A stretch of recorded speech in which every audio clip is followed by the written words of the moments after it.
Welcome to మెగాని TV burning topic. ఒకప్పుడు చిన్న స్క్రూ డ్రైవర్ కోసం కూడా విదేశాల వైపు చూసిన భారతదేశం ఇప్పుడు ప్రపంచ సైనిక అగ్రరాజ్యాన్ని తన కాళ్ల ముందుకు వచ్చేలా చేసింది. అవును, ఉక్రెయిన్ యుద్ధ భూమిలో మోగుతున్న ఆ శబ్దాలు ఇప్పుడు క్రెమ్లిన్ గుండెల్లో వణుకు పుట్టిస్తున్నాయి. రష్యా అధ్యక్షుడు పుతిన్ స్వయంగా భారత సాయం కోసం ఎందుకు చేతులు చాచాల్సి వచ్చింది? నిన్నటి వరకు మనల్ని చూసి నవ్విన పాశ్చాత్య దేశాలు ఈరోజు మేడ్ ఇన్ ఇండియా ఆయుధాలు చూసి ఎందుకు నోరెళ్ల పెడుతున్నాయి? అసలు రష్యాను వణికిస్తున్న ఆ భారతీయ ఆయుధాల సీక్రెట్ ఏంటి?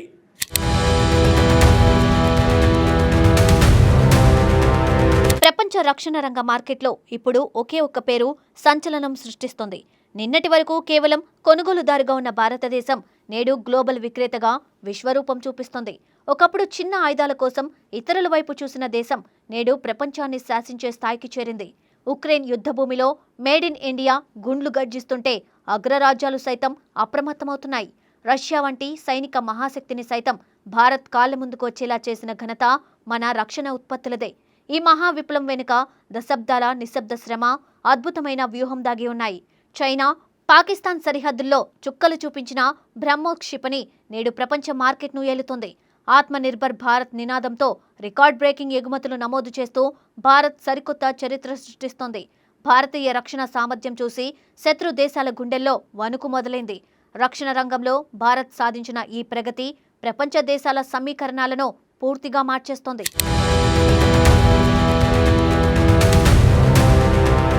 అసలు రష్యాను భారతీయ రక్షణ ఉత్పత్తులు అంతగా వణికిస్తున్నాయా అనే ప్రశ్న ఇప్పుడు ఉత్కంఠ రేపుతోంది.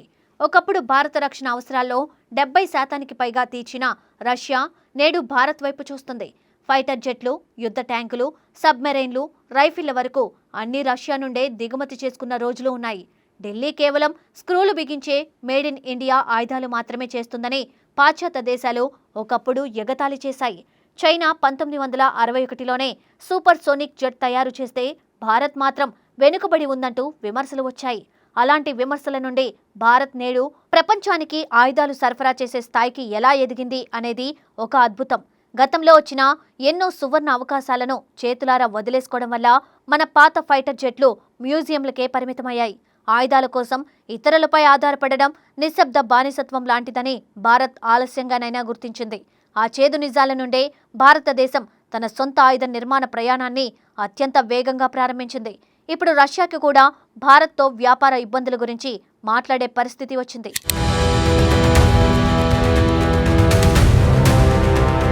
భారతదేశ రక్షణ స్వయం సమృద్ధి ప్రయాణంలో 1999 నాటి కార్గిల్ యుద్ధం ఒక పెద్ద టర్నింగ్ పాయింట్. ఆ క్లిష్ట సమయంలో సరిహద్దుల్లో శత్రువుల కదలికలను కనిపెట్టేందుకు జీపీఎస్ డేటాను భారత్ అడిగితే పాశ్చాత్య దేశాలు మొండి చేయి చూపించాయి. మిత్రదేశాలు అనుకున్న వాళ్లే ఆంక్షల పేరుతో ఆయుధ సరఫరాలను ఆపేసి భారత్పై పిడుగులాంటి నిర్ణయాలు రుద్దారు. ఆ అవమాన భారంతోనే భారతదేశం నావిగేషన్ శాటిలైట్లను సొంతంగా నిర్మించుకునే దిశగా అడుగులు వేసింది. భారత్కు సంబంధించిన అప్గ్రేడ్ కాంట్రాక్టులను కూడా వెస్ట్రన్ దేశాలు మధ్యలోనే మార్చేసి తీవ్ర ఇబ్బందులకు గురిచేశాయి. కేవలం 2014 సంవత్సరంలో భారత రక్షణ ఎగుమతులు చూస్తే కేవలం 686 కోట్లు మాత్రమే ఉండేవి. ఆ దుస్థితిని మార్చడానికి కేంద్ర ప్రభుత్వం అత్యంత ప్రతిష్టాత్మకంగా ఆత్మనిర్భర్ భారత్ విధానాన్ని రంగంలోకి తెచ్చింది. విదేశాల నుండి వచ్చే రక్షణ విడిభాగాల దిగుమతులపై ఏకంగా 5 విడతలుగా కఠినమైన నిషేధం విధించారు. దేశీయంగా తయారైన ఆయుధాలనే ఖచ్చితంగా కొనాలనే కఠిన నిబంధనలను సైన్యానికి వర్తింపచేశారు. అంతవరకు రక్షణ రంగానికి దూరంగా ఉన్న ప్రైవేటు సంస్థలను ఈ తయారీలో భాగస్వామ్యులను చేస్తూ పెద్దపీట వేశారు. ఆ నిర్ణయాలే నేడు భారతదేశాన్ని రక్షణ రంగంలో ఒక మహాశక్తిగా మార్చడానికి బలమైన పునాది వేశాయి.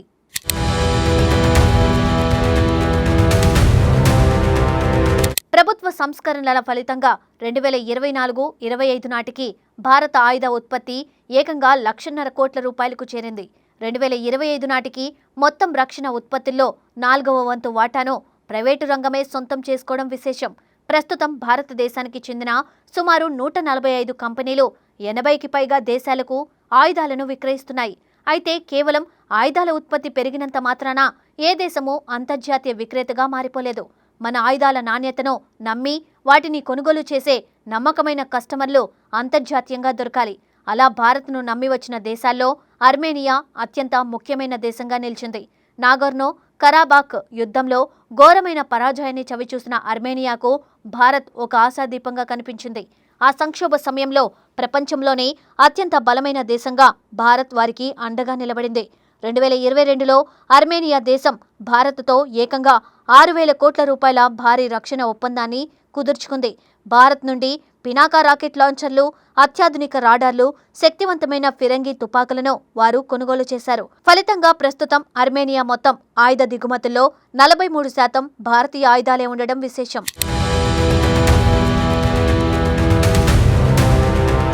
ఇటు ఆసియా ఖండంలో చైనా దూకుడుతో నిరంతరం ఘర్షణలు ఎదుర్కొంటున్న మనీలా కూడా భారత్ వైపే చూసింది. చైనా నౌకాదళాన్ని అడ్డుకునేందుకు ఫిలిప్పీన్స్ దేశం 3,000 కోట్ల విలువైన బ్రహ్మోస్ క్షిపణి డీల్ కుదుర్చుకుంది. ఈ బ్రహ్మోస్ క్షిపణుల రాకతో దక్షిణ చైనా సముద్రంలో వ్యూహాత్మక ఈక్వేషన్స్ పూర్తిగా మారిపోయాయి. చైనా బెదిరింపులను తిప్పికొట్టేలా భారత్ 2025లో రెండో బ్యాచ్ బ్రహ్మోస్ క్షిపణులను ఫిలిప్పీన్స్కు విజయవంతంగా డెలివరీ చేసింది. ఇదే బాటలో వియత్నాం దేశం కూడా $70 కోట్ల విలువైన బ్రహ్మోస్ ఒప్పందంపై సంతకం చేసింది.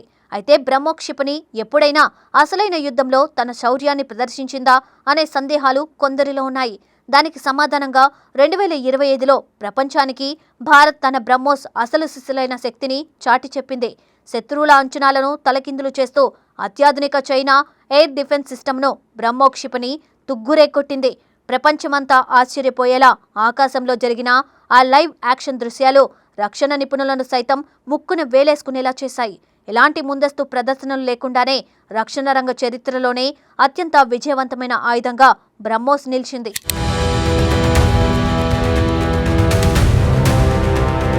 భారత రక్షణ ఎగుమతుల విలువ నేడు 38,424 కోట్ల రూపాయలకు చేరింది.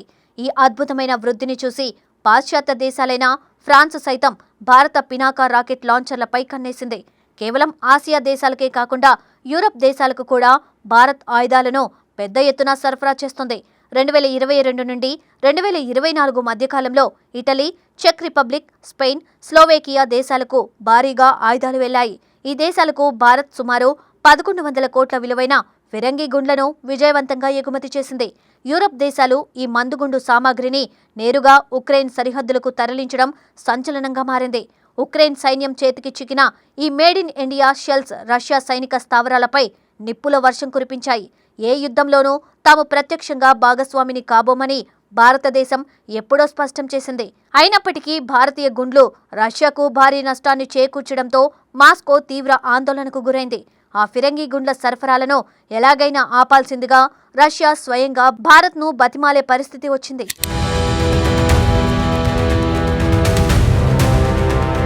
ఒకప్పుడు ఆయుధాల కోసం రష్యాపై పూర్తిగా ఆధారపడిన భారత్ ఇప్పుడు అదే రష్యాకు షాక్ ఇచ్చేలా ఎదిగింది. ఉక్రెయిన్ సంక్షోభంలో రష్యా సైన్యాన్ని ముప్పు తిప్పలు పెడుతున్న ఆయుధాల్లో భారతీయ సాంకేతికత కూడా ఉండడం విశేషం. రష్యా అధ్యక్షుడు పుతిన్ స్వయంగా భారత్ సాయాన్ని ఆశించేలా ఇక్కడి రక్షణ రంగ పరిణామాలు మారాయి.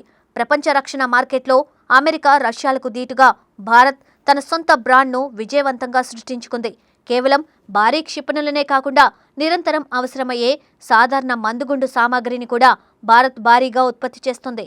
శత్రువుల రక్షణ వలయాలను ఛేదించడంలో భారతీయ ఆర్టిలరీ షెల్స్ అత్యంత ఖచ్చితత్వాన్ని ప్రదర్శిస్తున్నాయి. అంతర్జాతీయ ఆంక్షల నడుమ నలిగిపోతున్న రష్యాకు భారతీయ ఆయుధాల ఎగుమతులు పెద్ద తలనొప్పిగా మారాయి.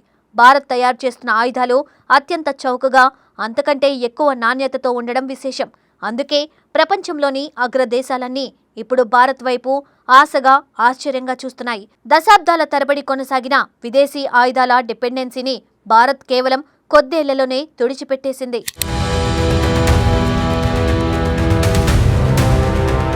చైనా ఆధిపత్యానికి అడ్డుకట్ట వేయడంలో భారతీయ వెపన్స్ ఇప్పుడు గ్లోబల్ గేమ్ చేంజర్గా మారాయి. దక్షిణ చైనా సముద్రంలో చైనా నౌకలు ఇకపై ఇష్టారాజ్యంగా తిరగలేవనే హెచ్చరికను బ్రహ్మోస్ పంపింది. ఫిలిప్పీన్స్, వియత్నాం వంటి దేశాలు భారత రక్షణ ఒప్పందాలతో తమ సార్వభౌమాధికారాన్ని కాపాడుకుంటున్నాయి. భారత రక్షణ విప్లవం వెనుక ఉన్న అసలు సీక్రెట్ స్వదేశీ ప్రైవేట్ రంగ భాగస్వామ్యమేనని నిపుణులు చెబుతున్నారు. ప్రభుత్వ రక్షణ పరిశోధన సంస్థలతో పాటు వందలాది ప్రైవేట్ స్టార్టప్లు నేడు సరికొత్త ఆయుధాలను డిజైన్ చేస్తున్నాయి. మేడ్ ఇన్ ఇండియా ఆయుధాలకు అంతర్జాతీయంగా ఉన్న డిమాండ్ చూసి పాశ్చాత్య మీడియా సైతం ప్రశంసిస్తోంది. గతంలో భారత్ను ఎగతాళి చేసిన దేశాలే ఇప్పుడు మన రక్షణ ప్రదర్శనలను ఆసక్తిగా గమనిస్తున్నాయి. యుద్ధ రంగంలో ఆయుధాలు నిరంతరం సరఫరా కాకపోతే ఎంతటి బలమైన దేశమైనా మోకాళ్లపై పడక తప్పదు. ఆ సత్యాన్ని గ్రహించే భారత్ తన ఆయుధ కర్మాగారాలను రాత్రింబవళ్లు పనిచేసేలా ఆధునీకరించింది. నేడు ఆసియాలోనే అత్యంత నమ్మకమైన ఆయుధ సరఫరాదారుగా భారత్ తన స్థానాన్ని సుస్థిరం చేసుకుంది.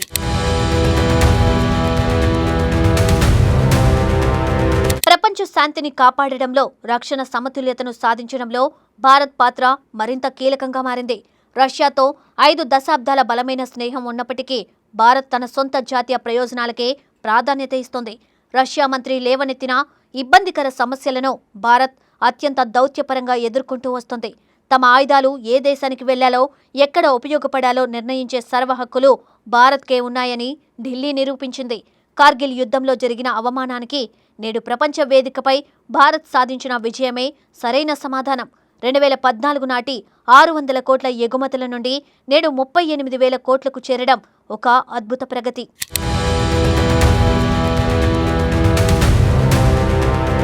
కార్గిల్ యుద్ధంలో జీపీఎస్ డేటా ఇవ్వడానికి నిరాకరించి మనల్ని అవమానించిన పాశ్చాత్య దేశాలకు నేడు లక్షల కోట్ల రక్షణ ఎగుమతులతో భారత్ ఇచ్చిన గట్టి సమాధానమిదే. ఒకప్పుడు కేవలం కొనుగోలుదారుగా ఉన్న దేశం నేడు ప్రపంచ ఆయుధ మార్కెట్ను శాసించే గ్లోబల్ లీడర్గా అవతరించింది. ఆత్మనిర్భర్ భారత్ నినాదం కేవలం కాగితాలకే పరిమితం కాలేదని, దేశ సార్వభౌమత్వానికి, స్వయం సమృద్ధికి అది ఒక నిదర్శనమని రుజువైంది. భవిష్యత్తులో ప్రపంచ రక్షణ రంగాన్ని భారత్ మరింతగా శాసించబోతుంది అనడంలో ఎలాంటి సందేహం లేదు.